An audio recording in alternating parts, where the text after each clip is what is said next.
Il faut que tu prophétises encore sur un grand nombre de peuples et de nations et de langues et de rois.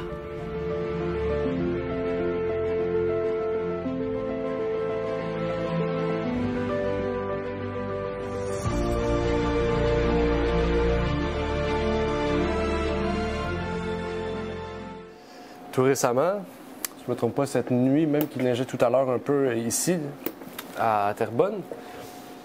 Donc, j'espère que vous allez bien, malgré cette neige, et donc que nous puissions rendre gloire à Dieu aujourd'hui. Et justement, aujourd'hui, on va parler de Dieu.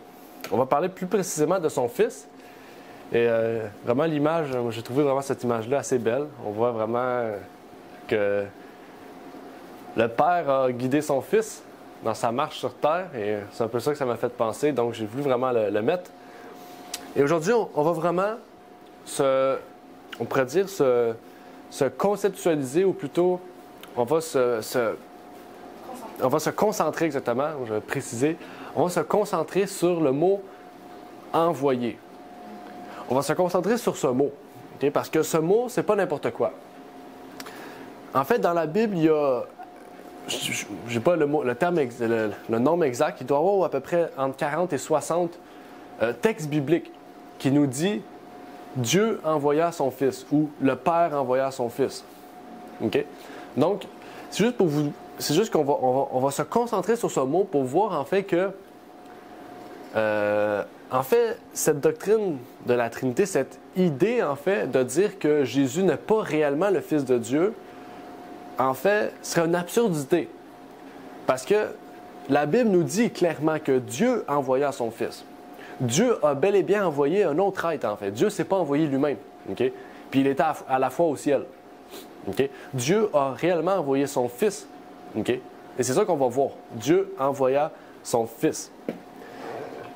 En fait, le terme « fils », c'est pas seulement un terme pour, en fait, se dire dans la tête que Dieu prend la face du Père, du Fils et du Saint-Esprit. Et c'est en fait la conception des gens, en majorité, de ceux qui se disent être trinitaires, ou même les trithéistes, malgré que les trithéistes reconnaissent qu'il y a Dieu, qui est le Fils, mais ça reste que c'est un être tout égaux à Dieu le Père, et donc ça devient du polythéiste. En fait, la majorité des chrétiens dans notre monde ne reconnaissent pas le Fils de Dieu comme étant un fils. Comme moi, je suis le fils de mon Père. Pour eux, c'est quelque chose qui est impossible, en fait. Qui est impossible. Et ici, on a une preuve d'un passage, bien sûr, de l'Église adventiste, parce que je pense qu'on était tous des adventistes auparavant, ou du moins la plupart. Et en fait, vous pourrez parler à une autre dénomination, et en général, on vous dira le même propos qui est dit ici. Et on nous dit « Un plan de salut a été englobé dans l'alliance conclue par les trois personnes de la divinité, qui possédaient à égalité les attributs de la déité. Afin d'éradiquer le péché et la rébellion de l'univers, et de rétablir l'harmonie et la paix, l'un des êtres divins, parce qu'il y a une différence entre être et personne, okay? Il faut bien comprendre, okay? A accepté et assumé le rôle du Père, un autre le rôle du Fils, et l'être divin restant, le Saint-Esprit, devait également participer à l'exécution du plan du salut. Tout cela s'est déroulé avant que le péché et la rébellion ne se manifestent dans le ciel. En acceptant les rôles que le plan impliquait, les êtres divins n'ont perdu aucun des pouvoirs de la déité. En ce qui concerne leur existence éternelle et leurs autres attributs, ils étaient un et égaux. Mais, en ce qui concerne le plan de salut, il y avait, en un sens, une soumission du Fils au Père. Donc, pour eux, l'idée d'un Fils et d'un Père est à cause du plan de salut. Okay? Le plan de salut a été conçu pour nous permettre de comprendre, en un sens, que Dieu s'est envoyé lui-même comme Fils et il est à la fois le Père. Et que c'est un jeu de rôle, en fait. Okay? En fait, le plan de salut est une pièce de théâtre pour eux. Okay? Et quand je dis une pièce de théâtre, c'est que les personnes qu'ils sont réellement ne sont pas les personnes qui nous sont démontrées dans la Bible, en fait. Okay? Donc, la Bible est conçue sur une pièce de théâtre. Quand on voit le terme Père, en fait, c'est Dieu. Quand on voit le terme Fils, en fait, c'est Dieu. Et quand on voit le terme Saint-Esprit, en fait, c'est Dieu. Et ces trois rôles-là forment trois personnes, mais un seul être. Parce que c'est différent, hein? Il y a trois personnes dans la divinité, mais un seul être. Okay? Pourtant, qu'est-ce que la Bible nous dit? Parce que le plus important, ce n'est pas ce que l'homme dit, c'est ce que la Bible dit. Okay? Et la Bible dit, toute écriture est inspirée de Dieu. Toute écriture a pour but de corriger, de reprendre, de sanctifier, d'instruire. Et donc, si on dit que Dieu envoya son Fils et qu'on dit que son Fils, c'est un jeu de rôle pour comprendre le plan de salut, on dit que la Bible, en fait, est menteur. On dit que la Bible est menteuse. On dit que ceux qui ont écrit la Bible ont mal compris ce que Jésus a voulu leur dire sur terre. On va voir ce que la Bible nous dit. Parce que dans Romains 3, verset 8, le texte du jour, on nous dit « Car ce qui était impossible à la loi, parce qu'elle était affaiblie par la chair, Dieu l'a fait. » Comment Dieu l'a fait? Comment Dieu a pu accomplir la loi? En envoyant son propre Fils dans une chair semblable à celle du péché. Et pour le péché, il a condamné le péché dans la chair. Et juste pour ça, on dit Amen, parce que Dieu envoya son propre Fils. OK? Dieu envoya son propre Fils. Donc, avant de commencer, j'aimerais prier avec vous. Vraiment permettre que Dieu puisse être présent parmi nous. Qu'il puisse être présent dans votre cœur et qu'il puisse toucher votre cœur par ce message. Parce que c'est un message très important. Que Dieu envoya son Fils. C'est pas n'importe quoi. Dieu n'a pas envoyé n'importe qui. Il n'a pas envoyé Gabriel. Il n'a pas envoyé un ange. Il a envoyé son propre Fils. Donc, prions. Notre Père est aux cieux, j'aimerais te prier, te remercier de nous permettre aujourd'hui de pouvoir étudier ce sujet. Merci de nous permettre, Seigneur, de pouvoir comprendre ce que ta parole veut nous dire. Ce que nous allons voir aujourd'hui, ce n'est pas ce que moi j'ai à dire, ce n'est pas ce qu'une autre personne a à dire, Seigneur, c'est vraiment ce que ta parole nous a révélé. C'est ce que tes disciples ont compris du message que Jésus-Christ leur a partagé, Seigneur. Et que nous puissions le comprendre dans le même sens, Seigneur, et non pas déformer les propos que ta parole nous a dit.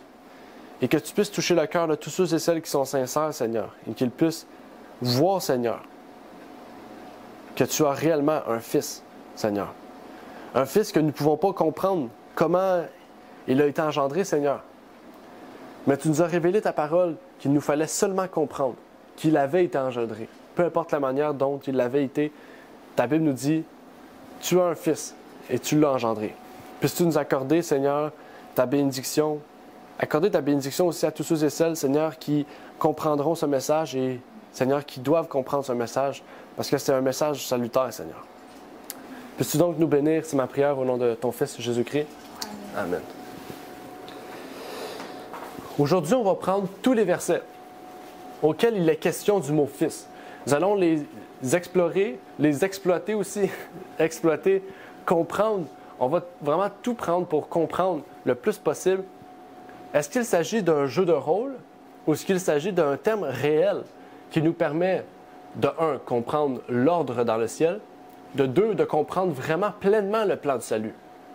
Okay? Parce que si on dit que Jésus a pris le rôle de Fils dans le plan de salut, en fait, ça pourrait réduire aussi le plan de salut à une chose moindre, en fait, qu'il l'est réellement. Parce que ça veut dire que Jésus ne peut pas être notre exemple. Jésus ne peut pas être notre exemple, en fait. Parce qu'un Dieu, en fait, si le Dieu unique vient sur terre, il n'y a personne au ciel. Du moins, ce ne sera pas le sujet du jour. On ne va pas parler directement de la divinité, du sujet de la divinité, mais on va parler vraiment de cet envoi que Dieu a fait. Dans Matthieu 10, 40 et Jean 13, verset 20, on nous dit « Celui qui vous reçoit, me reçoit. Et celui qui me reçoit, reçoit celui qui m'a envoyé. » Celui qui m'a envoyé. C'est qui le qui? Le qui définit une personne. Il ne définit pas un rôle, il définit une personne. Il définit Dieu. Dieu envoya qui? Son Fils. Et ça dit, celui qui vous reçoit, me reçoit. Donc ça veut dire que celui qui nous accepte, okay, ou qui accepte le message qu'on leur dit, parce qu'ils ont été touchés par Jésus, en fait, accepte Jésus dans leur vie, accepte son Fils dans leur vie. Celui qui m'accepte, accepte mon Père. Dire qu'il y a une métaphore ici, et que Christ parle de lui-même, en fait, ça veut dire que Christ, en fait, aurait un sérieux problème. Christ entend, en fait, des choses qui sembleraient dire qu'il y a un Père, mais en fait, il n'y a pas de Père. En fait, il y a plusieurs questions qui font face à cela. Qui a envoyé Jésus? Est-ce que Jésus s'est envoyé lui-même et a pris le nom de Fils? La Bible nous montre que le Dieu unique, il nous révèle que le Dieu unique est le Père céleste. Et c'est pour ça qu'on dit « Notre Père qui est aux cieux ». Donc, en fait, tous ceux qui disent « Notre Père qui est aux cieux » acceptent l'idée d'un rôle ou acceptent l'idée qu'il y a réellement un Père dans les cieux, qui est le Dieu unique, a envoyé son seul Fils engendré, Jésus, divin sauveur. Parce que oui, c'est un être divin. Il est le Fils d'un Dieu. En fait, il est le Fils du Dieu unique. Et même Jésus l'a dit dans une parabole très puissante pour lier, en fait, un sujet terrestre, une idée terrestre avec l'idée céleste. Dans Matthieu 27, verset 31, il nous dit « Enfin, il envoya vers eux son Fils, en disant « Ils auront du respect pour mon Fils. » Vous vous rappelez de cette parabole très importante qu'on avait vue déjà dans Marc 12, verset 6, comme il est écrit, auquel, en fait, le Père a envoyé des prophètes. Et qu'est-ce qui est arrivé? Ceux qui préparaient le vin ont décidé de tuer tous les prophètes. Et là, Dieu a dit, bon, ils ont tué tous les prophètes. Mais là, je vais envoyer quelqu'un d'encore plus puissant. Je vais envoyer quelqu'un de plus important. Je vais envoyer mon seul Fils engendré. Je vais l'envoyer à ces personnes qui font du vin. Et là, ils vont avoir du respect. Ils vont respecter mon Fils. Je veux dire, les prophètes ont tous dit que Jésus allait venir. Ils vont le respecter. Et dans la parabole, ils ont décidé de tuer le Fils. Et Marc reprend cette même idée. Et le Père aussi, Matthieu, prend cette idée. Cette idée du plan du salut, ils l'ont métaphorisé. Pourquoi? Pour que les Juifs, parce que Jésus ne pouvait pas dire, OK, directement, vous allez me tuer. Mais en le disant dans une parabole, certaines personnes pouvaient se reconnaître, ou du moins, les gens qui ne se reconnaissaient pas pouvaient, les gens qui n'étaient pas, en fait, contenus dans cette parabole pouvaient dire, OK, Jésus parle des Juifs. En fait, Jésus voulait pousser la réflexion des gens à les amener à dire et à voir que, oui, j'ai été envoyé de Dieu parce que vous avez refusé les prophètes. Et que Dieu a dit, bien, vu qu'ils n'ont pas respecté les prophètes, ils vont respecter justement la personne que j'envoie, la plus importante de tous. Pourtant, il nous a dit ici, quiconque reçoit un de ces petits-enfants, à cause de mon nom, me reçoit. Et quiconque me reçoit, ce n'est pas moi qui le reçois, mais celui qui m'a envoyé. En fait, celui qui accepte le Christ dans sa vie, le Fils de Dieu, reçoit le Père dans sa vie. Et alors, pourquoi les Juifs ont été mis de côté par Dieu s'ils avaient déjà le Dieu trinitaire en eux? Parce qu'aujourd'hui, on dit que même les Juifs croyaient à la Trinité. Pourtant, tous les Juifs refusent de devenir chrétiens parce que la définition de Dieu par les chrétiens est absurde pour les Juifs. En fait, ce qu'il faut comprendre, c'est que les Juifs connaissaient le vrai Dieu. Ils connaissaient le vrai Dieu. Mais le fait que Dieu envoya son seul Fils engendré et qu'ils maintenant, ils avaient une idée plus complète de Dieu, parce qu'ils ont compris que toutes les prophéties annonçaient quelqu'un à venir et que ce Jésus-Christ était le Fils de Dieu, qui était son Père. Mais en fait, ils n'ont pas voulu l'accepter. En fait, pour eux, ils n'ont pas, en refusant Jésus, ils refusaient Dieu. Même si eux connaissaient Dieu. La Bible nous dévoile que même si les Juifs connaissaient Dieu le Père, en rejetant son Fils, qu'il a envoyé pour qu'ils le reçoivent et reçoivent à la fois le Père, ils ont été rejetés. Et ils ont servi un autre Dieu. Hein, les Juifs s'appelaient le peuple de Dieu. Dieu les avait choisis pour être son peuple. Et quand on dit son peuple, c'est pas que le salut était exclusif aux Juifs, non. C'est que Dieu a utilisé une nation pour être un exemple aux autres nations. Comme Dieu aujourd'hui, d'après ce qu'on voit, a choisi les adventistes historiques. Pourquoi?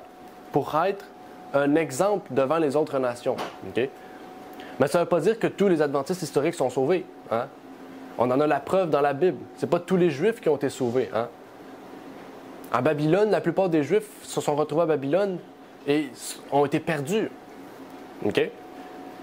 Il faut comprendre que Dieu a donné un message aux Juifs qu'il devait délivrer aux autres nations. Tout comme Dieu a donné un message à l'Israël moderne pour qu'il puisse le délivrer à toutes les nations. Okay? C'est la même chose, en fait, aujourd'hui. Dans Luc 4, verset 43. Mais il leur dit, « Il faut que j'annonce aussi le royaume de Dieu aux autres villes, car c'est pour cela que j'ai été envoyé. » Envoyé par qui? Par cette première entité appelée le Père. Mais qui est, soit lui-même ou comme les trithéistes le dit, un autre Dieu? On vient de voir plusieurs versets qui nous montrent que Dieu envoya son Fils en disant la même chose. Jésus a été envoyé, pourquoi? Pour dire que le royaume de Dieu arrive bientôt. Le royaume de son Père arrive bientôt. Le royaume que Dieu a préparé pour tous les êtres humains arrive bientôt. Et c'est seulement en m'acceptant que vous pourrez accepter ce royaume. Il dit, par exemple, je vais vous l'envoyer.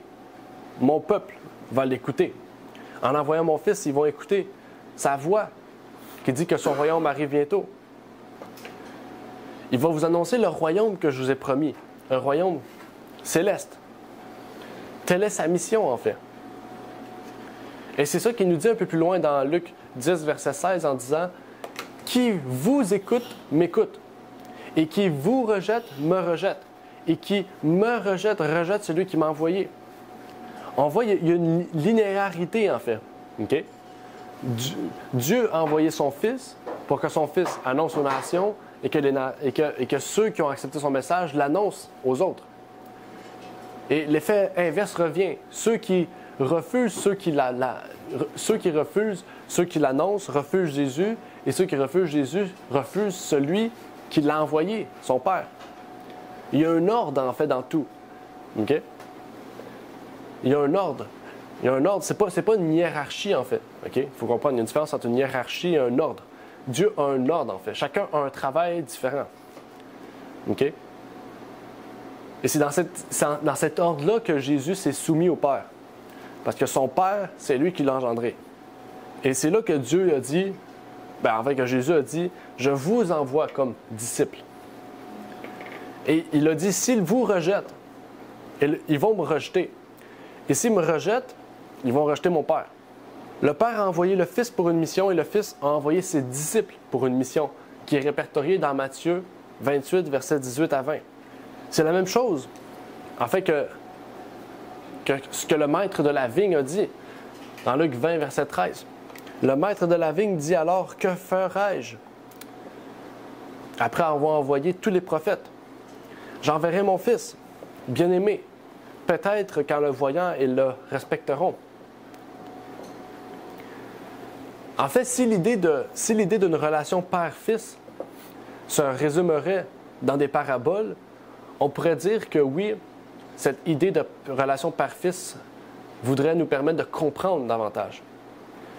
Mais le fait, en fait, que Jésus dit à Pierre, « Pierre, tu as bien fait, c'est ton Père qui t'a révélé, c'est mon Père qui t'a révélé ce que tu viens de dire. » Et ce que Pierre avait dit, c'était, « Tu es le Fils du Dieu vivant. » En fait, on rentre dans un sens tout à fait différent. Dieu envoya ses prophètes et personne ne les écouta.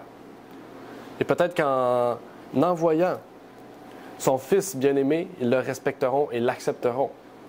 Et c'est ce que nous dit mot pour mot Jean. Jean nous dit dans la version Osterwald 2018, parce que le terme unique, c'est pas le bon terme, c'est le terme engendré. Car Dieu a tant aimé le monde qu'il a donné son seul Fils engendré, afin que quiconque croit en lui ne périsse point, mais qu'il ait la vie éternelle. Car Dieu n'a pas envoyé son Fils. Ça dit, car Dieu n'a pas envoyé son Fils dans le monde pour condamner le monde, mais afin que le monde soit sauvé par lui. Celui qui croit en lui n'est point condamné, mais celui qui ne croit point est déjà condamné. Parce qu'il n'a pas cru au nom du seul Fils engendré de Dieu.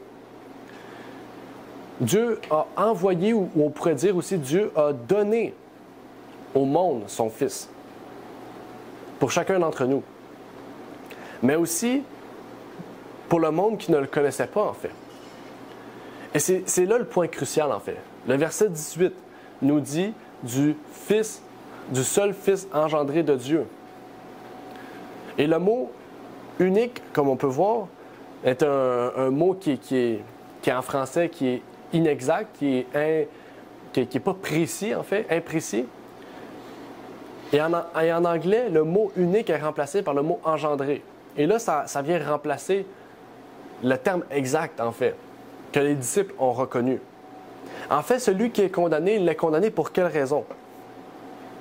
En fait, celui qui est condamné, ou qui du moins qui est déjà condamné, c'est celui qui ne croit pas au nom du seul Fils engendré de Dieu. Donc, l'Évangile, en fait, OK? Parce que le Jean 3,16, c'est le terme, c'est le verset le plus connu de toute la Bible, le plus cité de toute la Bible. Et ça nous résume, du verset 16 à 18, la mission du Christ et le but de l'Évangile, en fait. Le but de l'Évangile est basé sur le fait d'accepter la relation Père et Fils. Et dans le cas contraire, en fait, vous acceptez un autre Évangile. Si vous refusez la relation qu'il y a entre le Père et le Fils, la relation Père-Fils, la relation d'amour, la relation familiale qui règne entre Dieu le Père et son Fils Jésus-Christ, si vous refusez ces choses-là, vous refusez la base de l'Évangile. Et si vous refusez la base de l'Évangile, vous refusez l'Évangile en fait tout court. Vous acceptez un autre Évangile. Et il y a un autre Évangile. Il y a plusieurs autres Évangiles. Et tous ces autres évangiles, qu'on appelle des faux évangiles, on les appelle l'hérésie. Et donc, je voudrais vous encourager d'aller écouter la vidéo que j'ai faite sur l'hérésie. Parce qu'il faut comprendre, c'est quoi l'hérésie, en fait. En fait, l'hérésie, c'est un faux évangile, un autre évangile.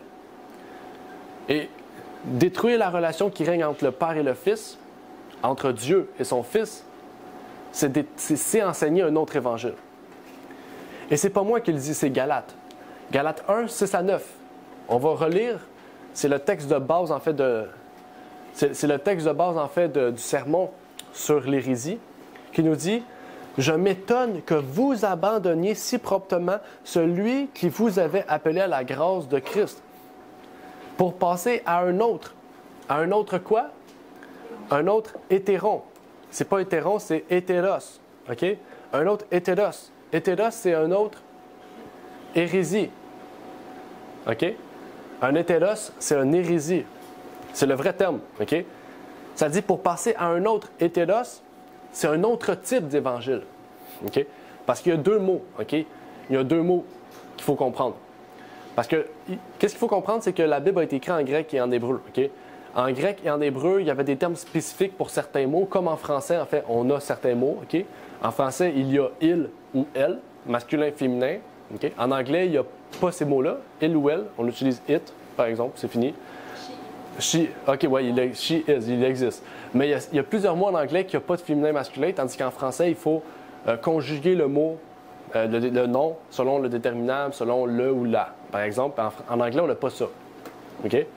Ben, c'est la même chose en hébreu. En hébreu, il y a certains mots, selon le contexte, qui est écrit différemment. Donc, qui amène une autre structure et une autre application de ce mot. Et donc, c'est pour ça que c'est important de ne pas parler hébreu, mais au moins d'avoir une version facilement accessible de l'hébreu et du grec. Et c'est ça qui est écrit ici. Au verset 6, le terme « autre » signifie un autre type d'évangile. Un autre type d'évangile, ça veut dire que vous prenez la Bible et vous mettez une autre Bible à côté, et que l'autre Bible à côté dit un message contraire à l'original. Ça, c'est un autre type. Mais au verset 7, le mot « autre », c'est totalement différent. Ça dit, non qu'il y en ait un autre à l'os, un autre du même genre. C'est totalement différent, là. C'est pas un autre type, c'est un autre genre. Un autre du même genre. Mais il y a des gens qui vous troublent et qui veulent pervertir l'évangile du Christ. 8. Mais quand nous-mêmes ou un autre ange du ciel vous annoncerait un évangile différent de celui que nous avons annoncé, qu'il soit anathème. OK? Donc, ça veut dire que si vous recevez une vision, un songe, un rêve, et qu'il y a un ange qui arrive qui vous dit « La Trinité, c'est vrai », refusez. Ça dit ici, pas parce que vous avez une vision, un songe, un rêve, toutes ces choses-là, que c'est nécessairement de Dieu. Hein? Satan peut faire cela. Hein? Il peut vous permettre d'avoir cela. Et on a vu ça récemment dans le parlant en langue. Hein? Dans le parlant en langue, on avait vu que la personne qui avait initié le parlant en langue qu'on voit aujourd'hui, le charabia, ça vient d'une vision qui n'était même pas biblique en fait. Okay? Dans le sens que la vision qu'il a reçue aborde des sujets qui ne sont pas bibliques. Et donc ici, en majorité, quand Paul a écrit le livre aux Galates, hein, qui parlait aux Galatiens majoritairement, okay, ça veut dire que dans la ville de Galate, il y avait des hommes qui annonçaient un autre évangile, un autre hétéros. Il y avait des pasteurs, des anciens, des diacres, des faux prophètes qui annonçaient une hérésie dans l'Église, un autre évangile. Et on voit cela dans 1 Jean, 2 Jean et 3 Jean. Et je vous prie d'aller lire les épîtres de 1 Jean, 2 Jean, 3 Jean. Ces 3 épîtres-là nous révèlent qu'il y avait une hérésie déjà à cette époque sur la divinité du Christ. Il y en a qui disaient que Jésus était venu, mais c'était comme un esprit. Il était venu en esprit. Jésus n'était pas réellement venu. Et l'autre qui disait que Jésus n'était pas le Fils de Dieu.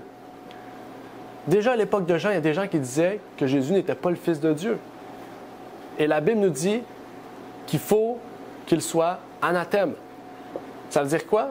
Que ceux et celles qui sont au sein de l'Église, qui annoncent un message contraire à l'Évangile, soient déclarés malheur. Et ça, on avait vu ça dans le message sur l'hérésie, donc on vous prie d'aller l'écouter pour comprendre pleinement le sujet, parce que c'est un long sujet. Mais revenons à cette idée. Dieu envoya son Fils. Dans Jean 3, verset 34, on nous dit « Car celui que Dieu a envoyé dit les paroles de Dieu. » Dieu a envoyé quelqu'un qui dit les paroles que son Père lui a dit de dire. Hein? Comment le livre de l'Apocalypse commence?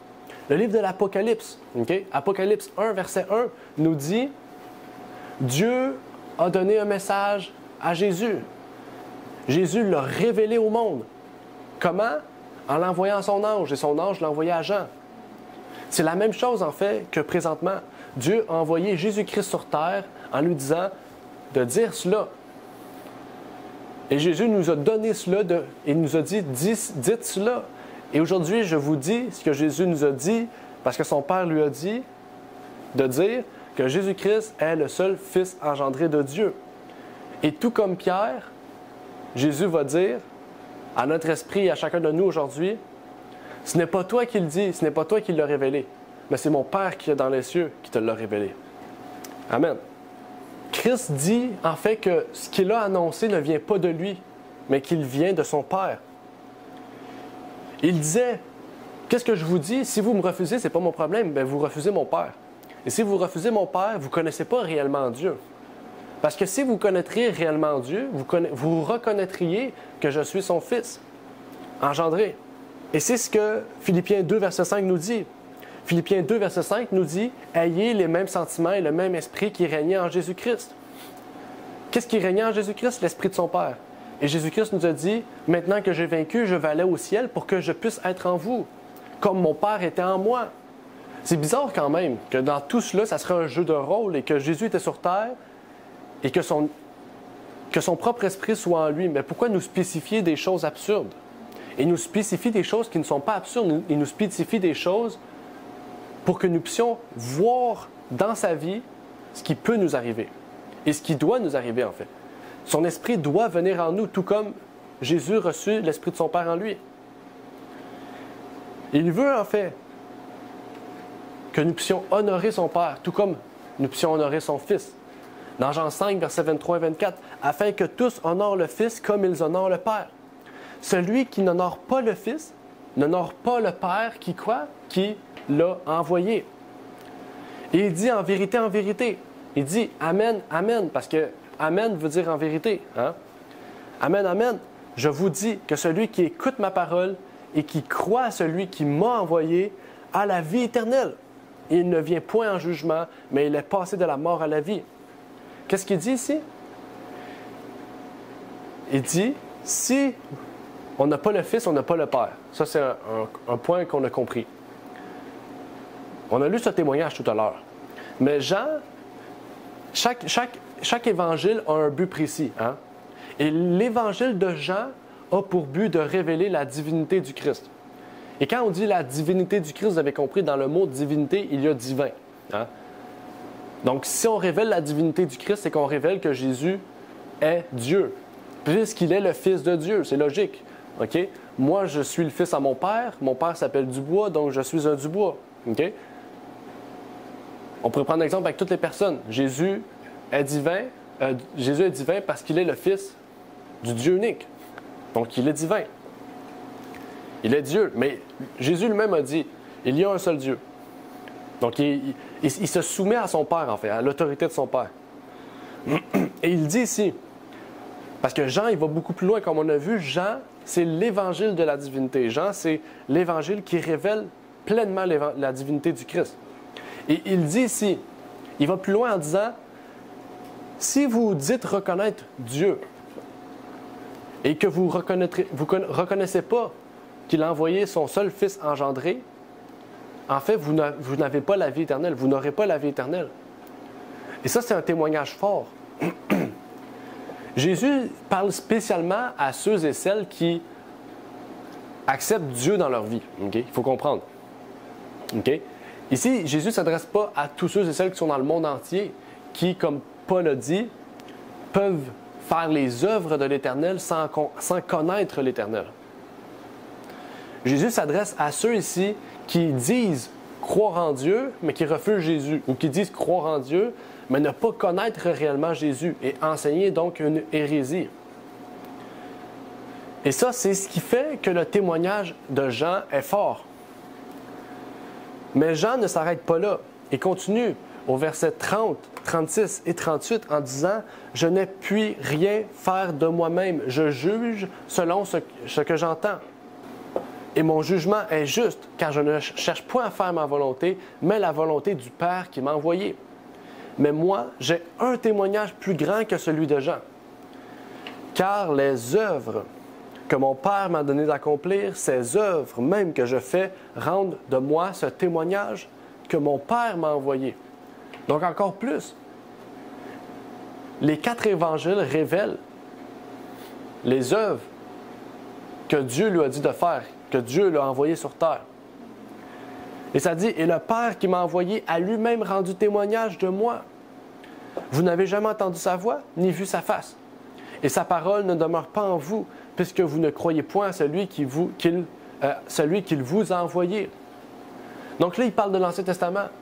Il dit, vous avez lu l'Ancien Testament, vous étudiez l'Ancien Testament, vous l'enseignez.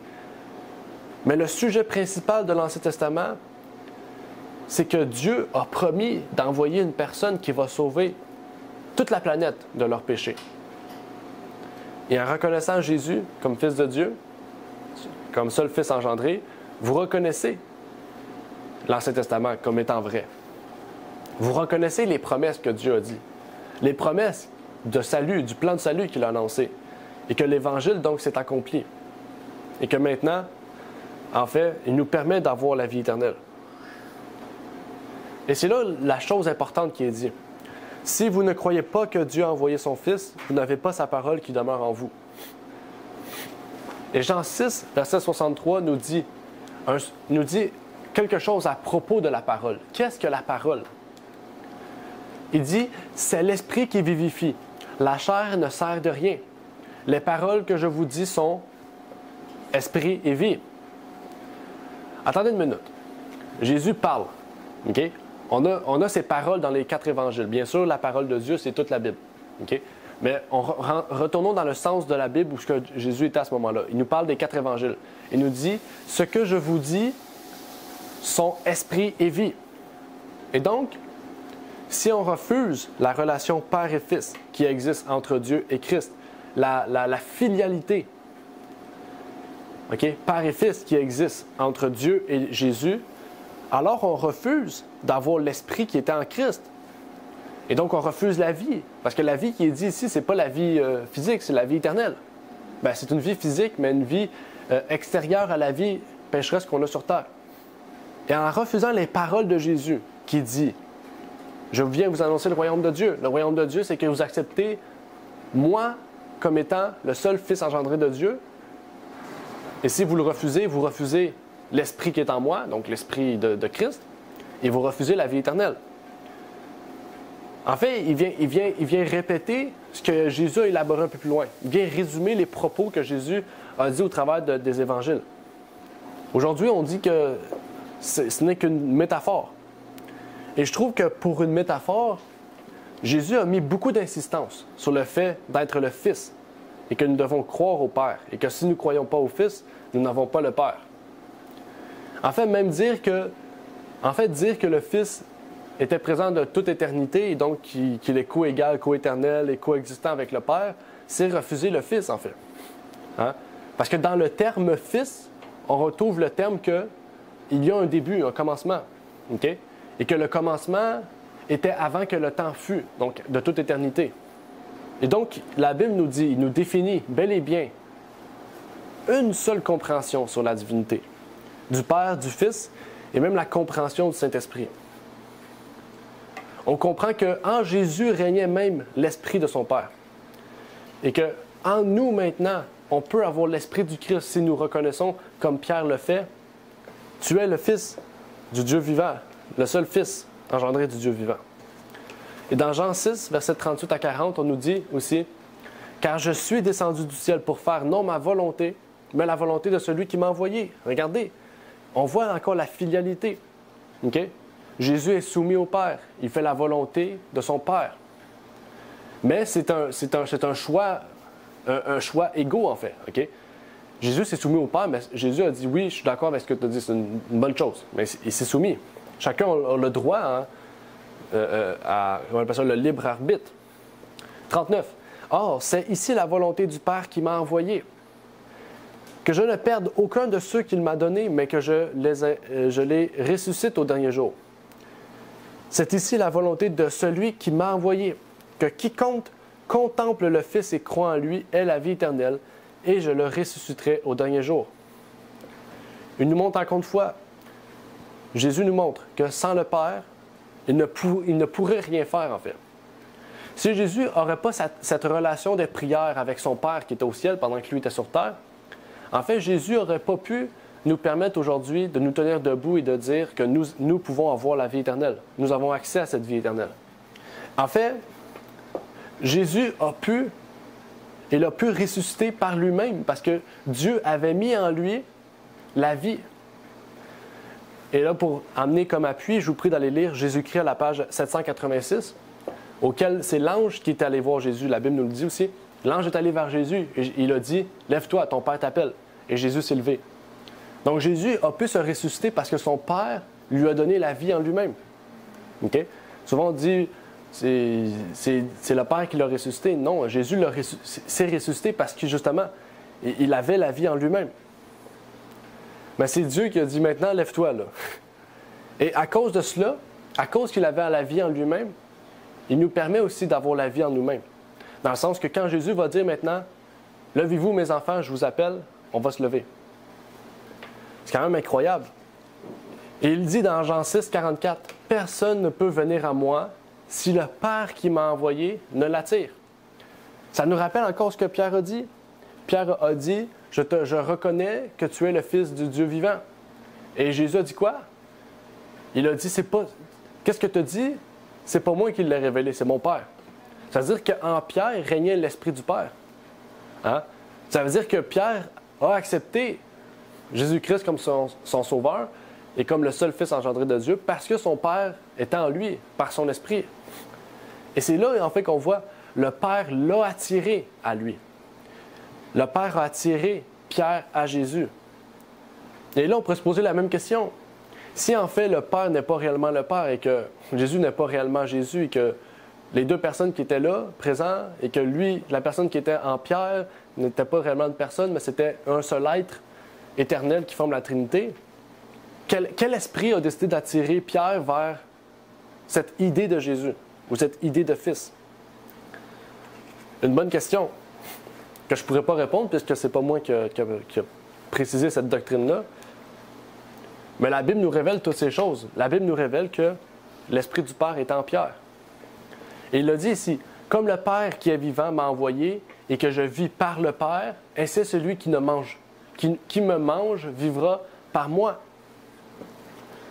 On retrouve cette même idée dans la Sainte Seine. Dans la Sainte Seine, Jésus dit « Je suis le pain de vie ». Quand on prend la Sainte Seine, quand on mange Jésus, on ne mange pas Jésus, mais quand on mange le pain qui représente Jésus, en fait, on reconnaît que ce pain-là ne donne pas la vie, mais représente la vie que Jésus nous a permis d'avoir dans l'éternité. Donc la Sainte Seine est une représentation de la vie éternelle que Dieu nous a promis par son Fils. Puisque son Fils est venu sur terre et nous a dit, si vous reconnaissez que je suis le Fils du Dieu vivant, le seul Fils engendré du Dieu vivant, vous allez avoir la vie éternelle.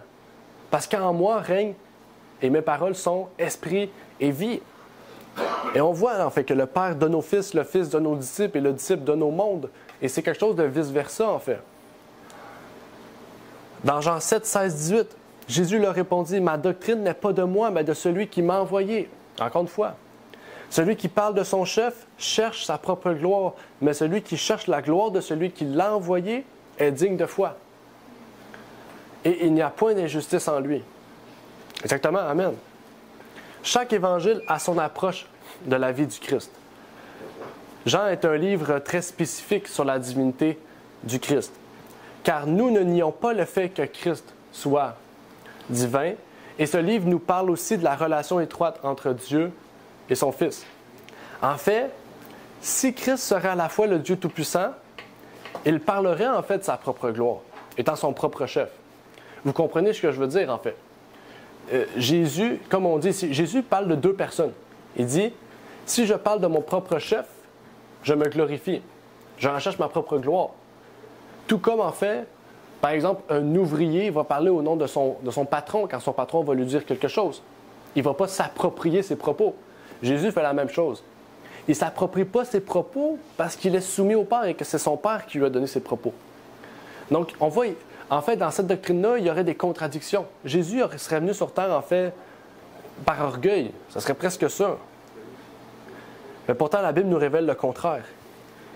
Il est venu parce que c'était la volonté de son Père. Et Jean prend le temps de spécifier que Christ est venu pour glorifier son Père. Parce que c'est lui qui l'a envoyé. Jésus prend le temps de le préciser. C'est parce qu'il voulait réellement qu'on porte attention à ses propos. Et même, il continue.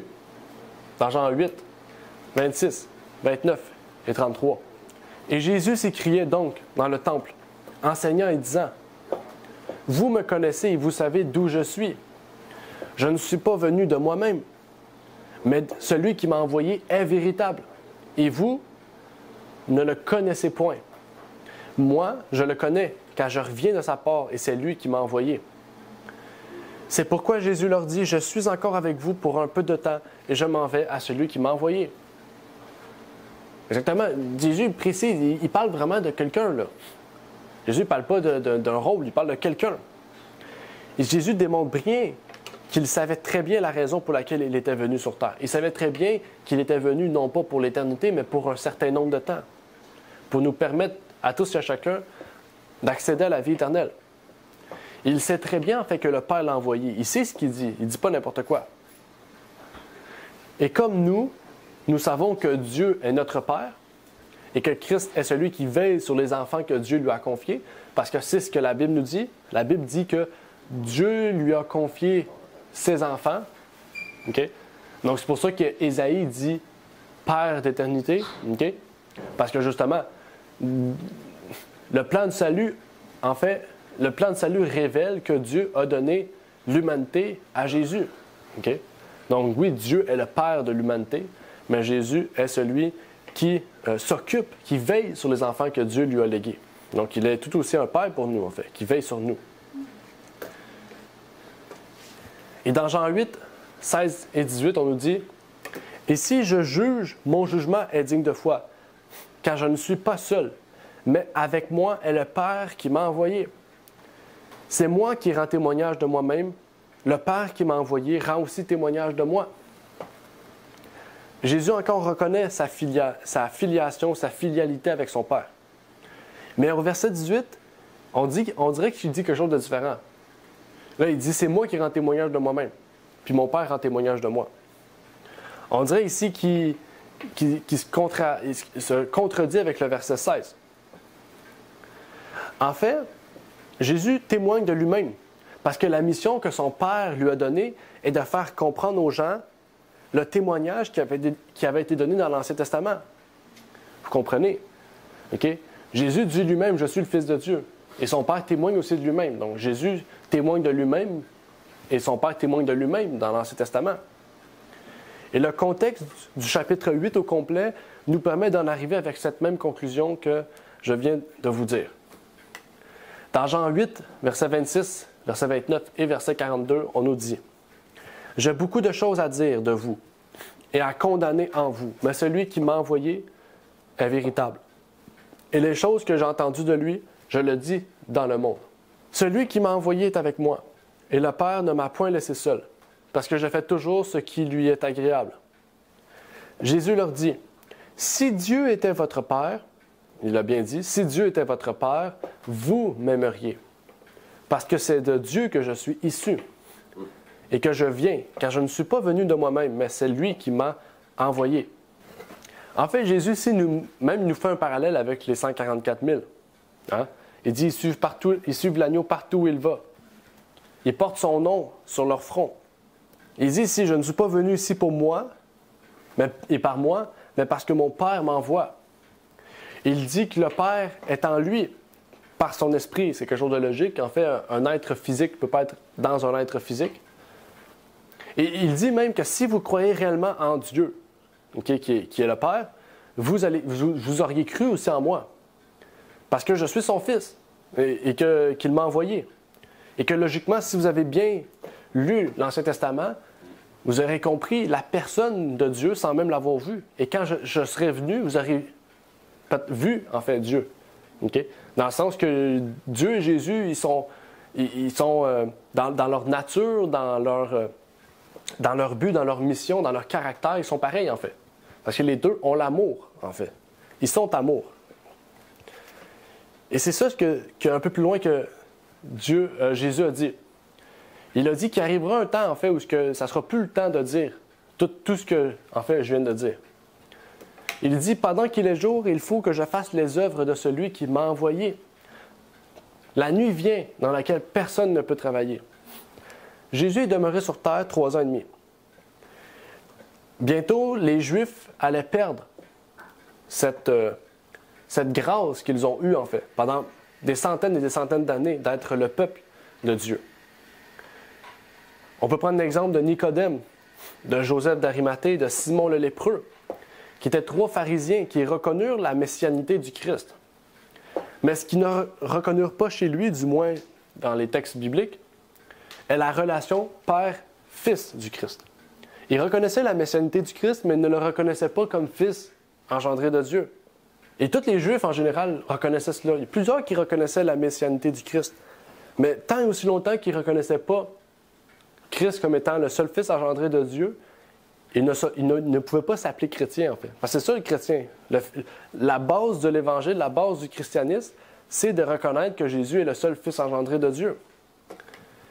Et pourtant, ce que je viens de vous dire dans mes propres mots, aujourd'hui, on dit que c'est une hérésie. On dit qu'on n'est pas chrétien. J'ai entendu des personnes, des catholiques, des protestants dire que si vous croyez que Jésus est littéralement le Fils engendré de Dieu, vous n'êtes pas chrétien.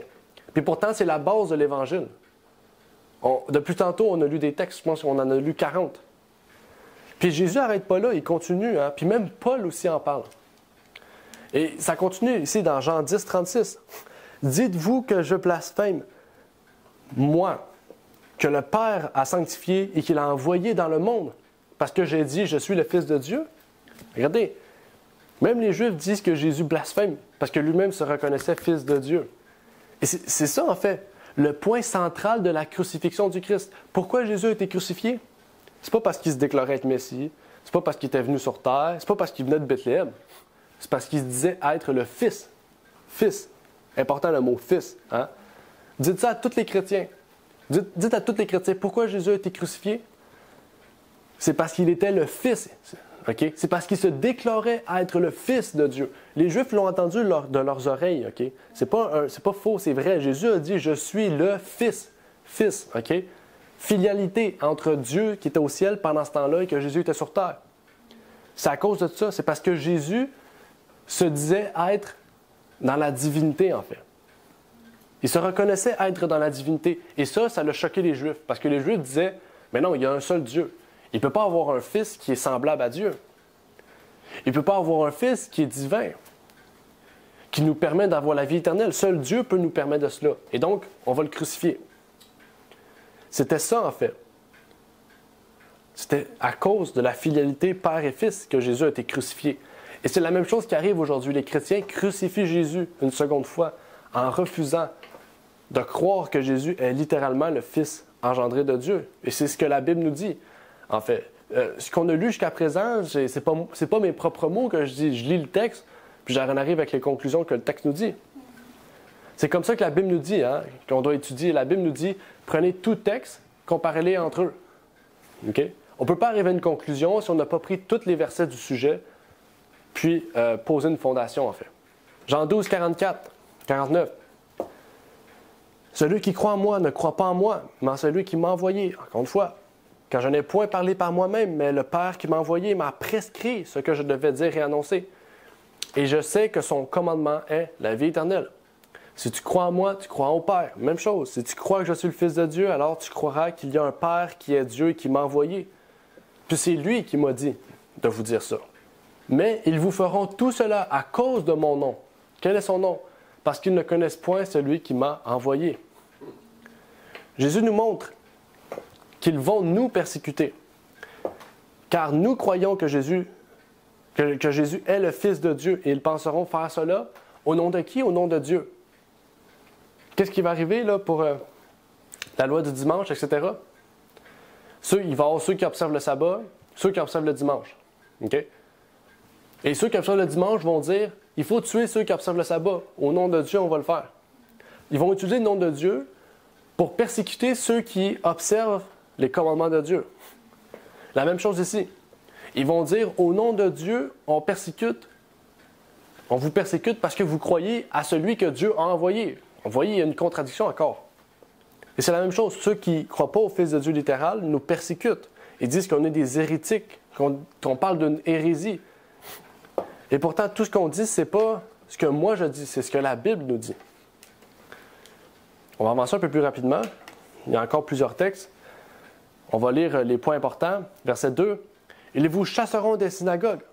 L'heure même vient où quiconque vous fera mourir croira rendre un culte à Dieu. Et ils vous feront cela parce qu'ils n'ont connu ni mon Père ni moi. Mais maintenant, je m'en vais à celui qui m'a envoyé, et aucun de vous ne me demande « Où vas-tu? » Mon Père qui est dans les cieux, c'est une phrase que Christ a dit plusieurs fois, dans Matthieu, dans la prière en fait, même la prière du Notre Père qu'on dit souvent. On dit « Mon Père qui est dans les cieux ». On commence en citant « Mon Père qui est dans les cieux », puis on termine, la phrase de Jésus termine comment? « Au nom de Jésus-Christ », ou on peut dire « Au nom du Fils de Dieu ». On comprend bien, en fait, les deux êtres dans la Bible, dans la prière. Dans la formulation de la prière du Christ, Jésus a spécifié le Père et le Fils. Et Jésus a dit à plusieurs reprises, « Je m'en vais vers le Père, je m'en vais vers le Père, je m'en vais vers le Père. » Mais parce que vous écoutez pas ce que je dis et vous ne connaissez pas le Père, bien vous ne savez pas où est-ce que je m'en vais.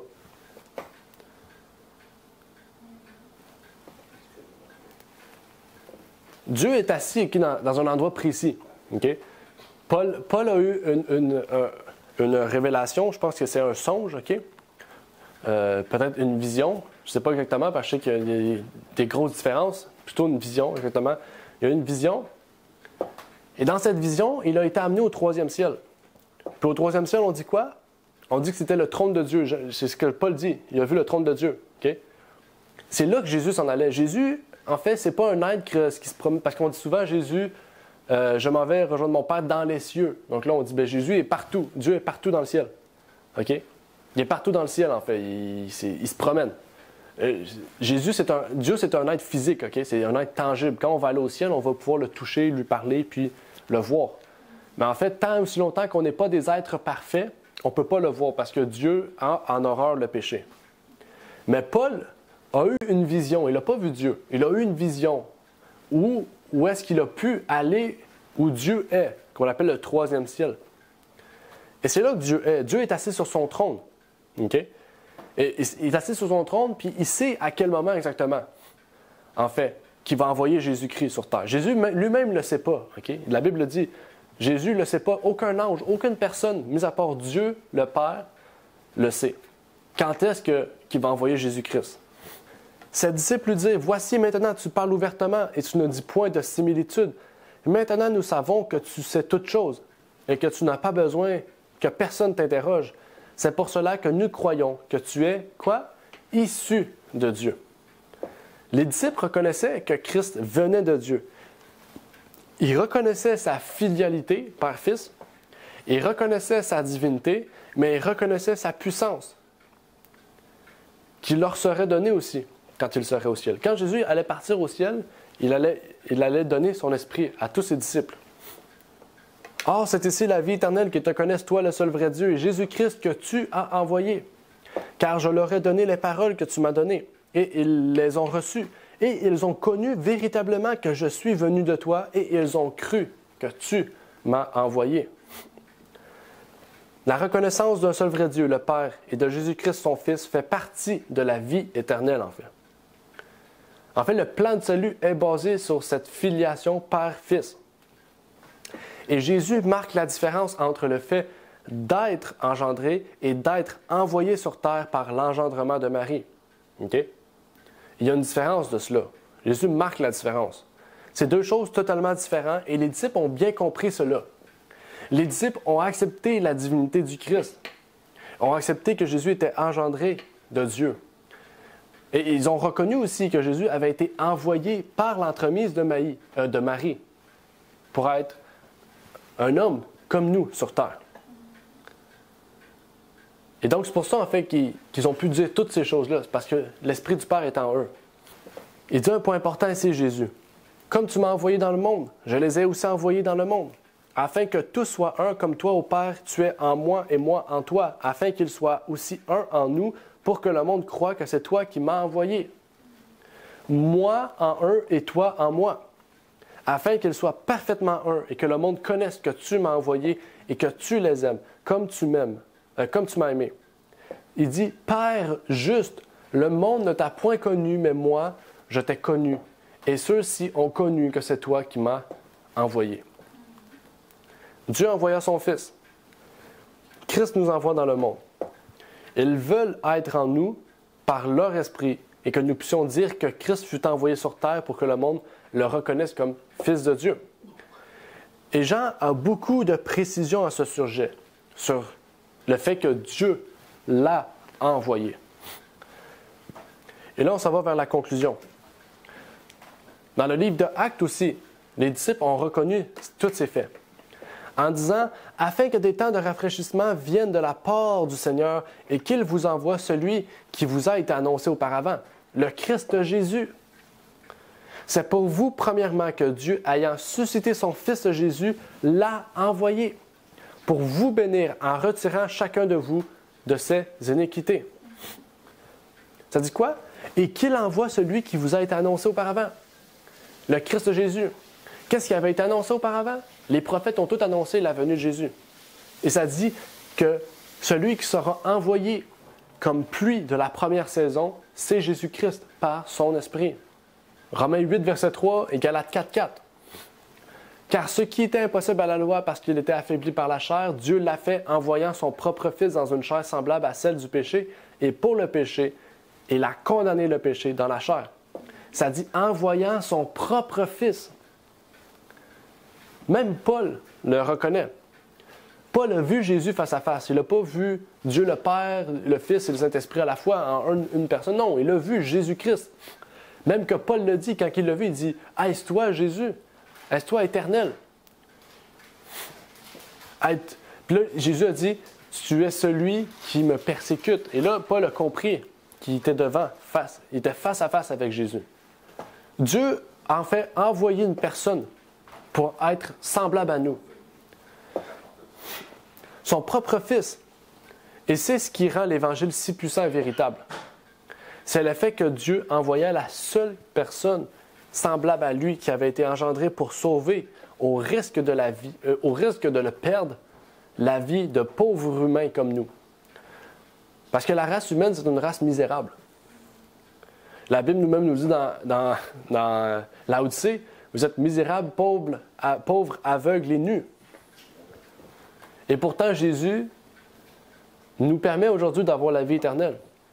On est juste une petite graine, un petit grain de sable parmi toute la galaxie, toutes les choses que Dieu a créées dans les temps puis dans l'univers. On est juste qu'un petit grain de sel. Puis pourtant, Dieu a envoyé Jésus-Christ au point de pouvoir le perdre pour nous sauver. Et pas juste nous, c'est toute l'humanité en fait. Toute l'humanité a la chance, peut avoir la chance et aura la chance d'avoir foi en Jésus. Et en fait, pour terminer, on va lire l'épître de Jean, que je trouve que c'est une des épîtres les plus importantes au sujet de la divinité. Et 1 Jean 4, 8 à 10 nous révèle cette importance de reconnaître la filialité entre le Père et le Fils. Et Jean le précise parce que justement, il y a des chrétiens à l'époque de Jean qui refusaient de croire que Jésus était le Fils engendré de Dieu. Il dit « Celui qui n'aime point n'a point connu Dieu, car Dieu est amour. » Exactement. L'amour de Dieu envers nous apparut en ce que Dieu a envoyé son Fils unique dans le monde. Ça devrait être Fils engendré. Mais j'ai pris la Osterval classique. Allez dans la Osterval 2018. En ceci est l'amour. C'est que ce n'est pas nous qui avons aimé Dieu, mais c'est lui qui nous a aimés et a envoyé son Fils en propitiation pour nos péchés. Et nous avons vu et nous rendons témoignage que le Père a envoyé le Fils, le Sauveur du monde. Amen. En fait, Dieu a envoyé son Fils et c'est la démonstration de son amour. Dieu est amour, en fait. Et c'est pour ça que Jésus est amour. Okay? Parce que Jésus s'est sacrifié pour nous. Okay? Et le fait que Jésus dit « c'est mon Père qui m'a envoyé », c'est le fait aussi que Dieu et Jésus sont amour. C'est comme si nous partagions la seule et unique chose qui nous tient à cœur au risque de le perdre. Okay? Je n'ai pas d'exemple, mais par exemple, je ne sais pas un exemple concret, mais vous avez, je ne sais pas, un objet qui vous tient à cœur. Okay? En fait, vous ne pouvez pas avoir une copie de cet objet-là. C'est le seul objet. C'est un objet original. Il n'y en existe plus d'autres dans le monde. Puis là, il y a quelqu'un qui vous dit « J'aimerais pouvoir le prendre pour le montrer à l'école. » Puis là, c'est une classe d'école où c'est des enfants de 6e année, par exemple. Donc là, vous savez qu'il y a un risque de le perdre, un risque qu'il soit brisé, qu'il soit détruit à tout jamais. Mais le fait que vous aimez cet enfant qui est venu vous voir pour avoir cette chose, ou votre petit-fils, ou je ne sais pas, votre enfant, bien, vous lui donnez. Vous lui donnez, puis il vous revient en main propre, une semaine plus tard, à la même état auquel vous l'avez donné. C'est ça que Dieu a fait, en fait. Il a envoyé Jésus-Christ. Oui, il s'est fait, en bon québécois, amocher. Il s'est fait écraser par la méchanceté de l'homme. Mais il est ressuscité, il est revenu vainqueur et il a gardé les traces, en fait, de la méchanceté de l'homme en lui. Et pourtant, il veut encore sauver toute l'humanité. Et il va le faire pour toujours parce qu'il est amour. Et donc, on a passé au travers tous les versets qui nous disent que Dieu envoya son Fils. Et donc, la question reste à vous. Est-ce que vous croyez que Dieu a envoyé son seul Fils engendré? Ou est-ce que vous croyez que Dieu s'est envoyé lui-même? Donc, espérons que Dieu ait pu toucher votre cœur et qu'il va pouvoir vous permettre de croire à l'Évangile véritable, en fait. Donc, Pour moi, c'est quelque chose de merveilleux. J'espère que pour vous, c'est quelque chose de merveilleux, que vous puissiez avoir la chance d'avoir les mots même de Jésus-Christ qui nous révèlent tout ce qu'il a fait pour nous. Donc, pour terminer, j'aimerais prier avec vous et que l'Éternel soit avec vous. Notre Père qui est aux cieux, j'aimerais te remercier, Seigneur, pour ce moment que tu nous permets d'avoir, de pouvoir partager ce sujet important, de voir que Jésus-Christ est ton Fils, Seigneur, et le fait de le reconnaître réellement dans notre vie est une grâce, Seigneur, et que nous puissions vraiment permettre aux autres aussi de comprendre cette grâce et le sens réel de l'Évangile, même du christianisme, Seigneur. Tes disciples se sont fait appeler chrétiens parce qu'ils reconnaissaient Jésus-Christ comme étant le Fils de Dieu, le seul Fils engendré de Dieu. Et donc, le sens du christianisme est en jeu en ce moment. Le sens de l'Évangile, du plan de salut est en jeu, Seigneur. Que tu puisses détruire toute fausse doctrine, toute hérésie que nous avons, Seigneur, et que nous puissions nous conformer à ta parole. Que tu puisses nous utiliser pour amener aussi ces paroles à ceux et celles qui veulent entendre, Seigneur. Puisque c'est un message puissant, Seigneur, que tu partages aujourd'hui avec tes enfants, que tu aimes tant, Seigneur. Puisses-tu nous guider, nous protéger, nous donner la sagesse, Seigneur, d'amener ce message aux autres personnes, désolé, et que tu puisses, Seigneur, guider aussi ceux et celles qui sont dans la recherche, Seigneur, biblique. C'est ma prière au nom de ton Fils, Jésus-Christ. Amen. Amen. Merci d'avoir écouté cette vidéo. Si vous désirez rejoindre l'œuvre au Québec, veuillez nous contacter par email à asjh1889 de Terrebonne @gmail.com et via Facebook à commercial asjh1889 de Terrebonne. Merci à vous et que Dieu vous bénisse.